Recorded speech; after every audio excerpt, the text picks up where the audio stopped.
Well, hi, Escobar here, escobarj.com, and this video is going to be why Father's Day is celebrated, because it's Father's Day today. And a cool little fact that I found out about Father's Day, according to Wikipedia.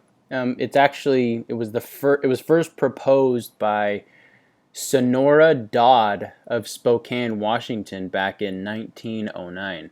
And that's interesting because I'm actually from Washington State myself, and I never knew that this person, Sonora Dodd of Spokane, Washington, was the first to propose Father's Day. So I thought that was a cool little fun fact. I guess it's from Wikipedia, so not everything on Wikipedia is facts, but for the most part, there are some good credible sources on Wikipedia.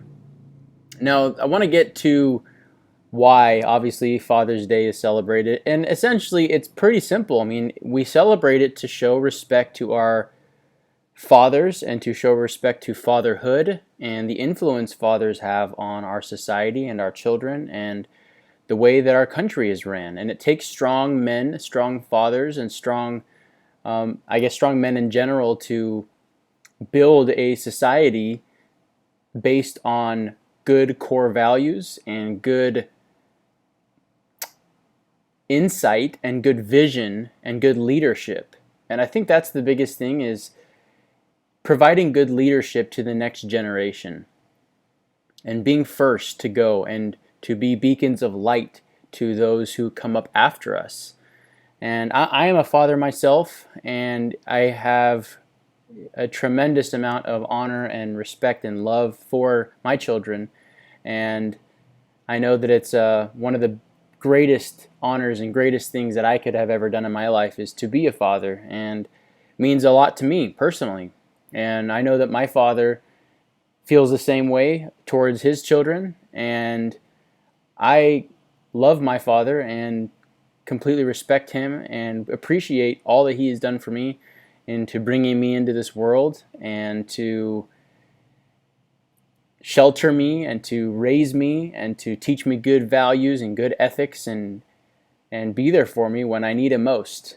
And I think that's what Father's Day is about, and that's why we celebrate Father's Day, is just to take a day to remember and to appreciate the men in our lives who were there for us. Or maybe your father was never there for you. That being said, the man still brought you into this world.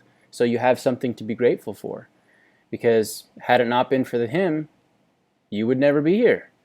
So to some level, even if your father is not in your life, or he could do a better job being a father, or even if you have the best father in the world, you got to be grateful for every breath you take, because without him, you would never be here.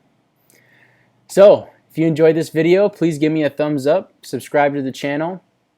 You visit my website if you'd like to book a paid coaching session, or if you'd like to send me an email or make a donation. Visit my website at escobarj.com. Other than that, I hope that you are always learning, always growing, and always pushing forward. And I will see you tomorrow in the next video. Take care. Have a good Father's Day.